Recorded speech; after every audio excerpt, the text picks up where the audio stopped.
Go past the velvet ropes and straight into the VIP with HK.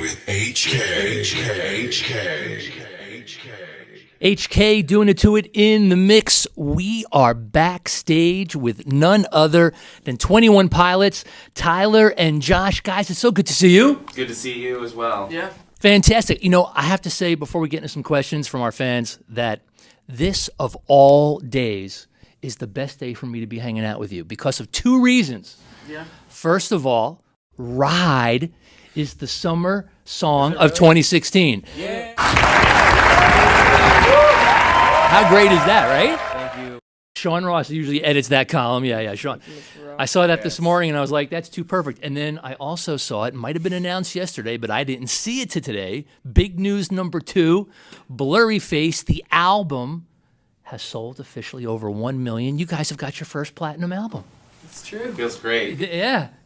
This has been a crazy year. Let's talk about Blurry Face, all right? Now, you know, that entered the charts 62 weeks ago. It debuted number 1 on the Billboard 200, and it has stayed in the top 40 ever since. I'm curious, did you ever think it was going to cross over? Did you know that when you worked on it? I don't think so. It wasn't something that we were kind of like sitting in the studio or even listening to it after it was done and thinking, this is like, I don't know. I think it was something that we kind of like created thinking that we love and, you know, maybe like some kind of weird people like us might love as well.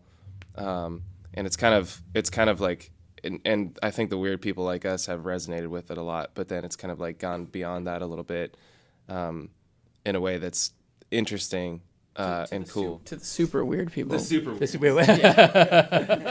The super weird people are the ones that got it all the way to the top. All the way to the top. That's a great goal in life, though, right? You appeal to the weird people and then get to the super weird people, right? That's the goal, yeah. Well, that's fantastic. You know, I'm curious, what's your favorite track on the album? Do you have one? That's a tough one. There is a difference between favorite song to play and favorite song to listen to. And my favorite to play is all of them, and my favorite to listen to is all of them. I like playing The Judge a lot. That's a really like fun song for me, kind of on the drums. I always like listening to Lane Boy. How about you, Tyler? I like playing Lane Boy, and I like listening to The Judge. You know, you guys have been around for a while. You know, we all know that this is the year. It's just insane. You know, this is the crossover album. This has been the crossover singles. But you guys have been doing this for a while. What's it been like this year, like for your family and friends? You know, just you know, everyone always asks, you know, the artists, you know, well, what's it like, you know, now that you guys have, you know, cracked through the ceiling? But I'm curious. I always like to hear sometimes, how has it affected in any way your family and friends' perspective of you this year?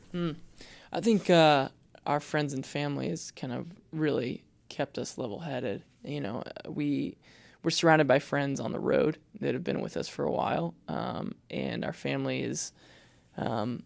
We're always seeing them as much as we can, and they all kind of like very supportive, but at the same time not afraid to be like, you're not that great, you know. So it keeps us level-headed, and we're really glad that we have a group of people like that around us. And you know, you get the occasional someone recognizes like our parents, which is weird for them to be recognized for, you know, in public for having a certain type of kid. Yeah. So it's probably a weird feeling. So, but my dad has a good amount of. Both your mom has a lot of followers on Twitter too. So, yeah, they've got their own empire going on. Yeah. They're just gonna branch off, and they should do their own band. We need to come up with a name for that band. And there's an interesting story that I've heard, and I'm sure not all of our listeners have heard it, but I have heard you guys tell the story about how you came up with 21 Pilots. Can you give me that real quick? Yeah.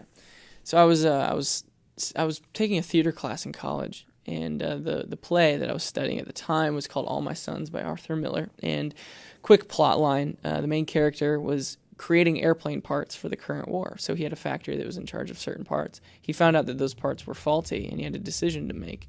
Does he send those parts out, collect the money, continue to feed his family and make a living, or does he do the right thing and recall the parts? He was pressured to actually send them out, and 21 pilots died because he did that. He later found out that his son, who was a pilot in the war, also died. They weren't able to correlate those two stories, but when his daughter found out that her father had sent those parts out, she ultimately blamed him for her brother's death. And the play ends very tragically.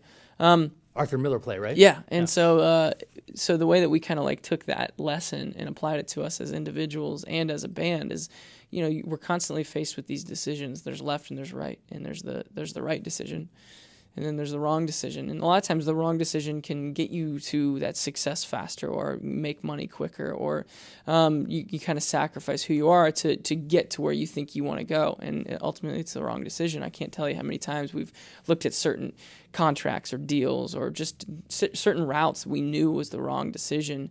And if we went about it the right way, it might just take us a little longer to get there, but it was worth it. So the band name is a constant reminder of that. I think that's such an awesome story. That's such an awesome story. It talks about your moral compass and a lot more. It's very, very, very cool. Hey, your concerts, by the way, I can't wait to see the show. I have not seen you guys live before. And your concerts are, from what I hear and what I've seen from clips online, very exciting and theatrical. Where did the concept for the live performances come from? Well, I think a lot of it kind of stemmed from us, one, realizing that we kind of needed to do something a little bit different or kind of like a little exciting to kind of rise above the local scene even. And so, just kind of like trying to think of stuff that we would want to see at a show. And then some of it was like going to shows and realizing that there was a lot of stuff that happened, or even stuff that was said in between shows, or a lot of things that people did that we didn't really love, and that we kind of look at each other and be like, I would do this different, or I would kind of treat this situation a little bit differently. And when you put yourself in the perspective of somebody in the audience, right, that can really change the way that you are on stage, the way that you project yourself from being on stage. And I think that helped us a bunch. So our goal was to always kind of, also just being two of us, we wanted to kind of be as energetic as we possibly can, knowing that we don't have like the normal like 4 or 5 guys that other bands have. Yeah. So we always felt like we were kind of in the negative to begin with. So we were just like, let's try and put on as much of a show as we possibly can. Yeah, fantastic. You want to add anything to that, Tyler? Yeah, I mean, give you the opportunity to weigh in here. I've never seen one of our shows either. But it's a very different perspective from the audience than it is from the stage. It is very different. But Josh brings up a good point. We were always thinking about that crowd.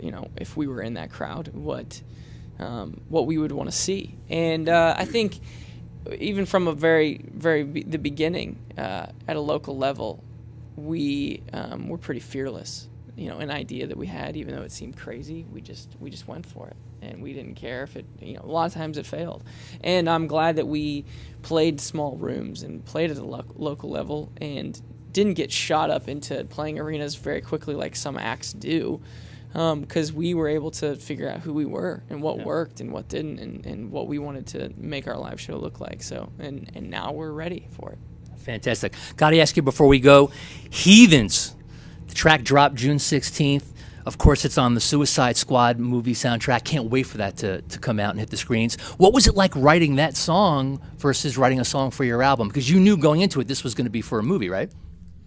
Yeah. It's, I guess, we'd never like done anything for something other than an album before, or something other than something that was like not really dictated by what it is that exactly what we wanted to do. So I think it was like, yeah, that was kind of interesting, but at the same time, I think that we sort of just went about it as if we were writing a song for our album. Okay. And I think luckily that kind of happened to fit the vibe of the movie and what they kind of wanted. But at the end of the day, if it didn't, then we would have just kept it for our own, for our next album or whatever. There you go. We got to run. Let these guys hit the stage. 21 Pilots in the mix with HK. If you haven't downloaded the album Blurry Face by now, what are you waiting for? Get out and download it. Thanks, fellas. Thank you. Thanks. You just got mixed, shaken, and stirred by HK.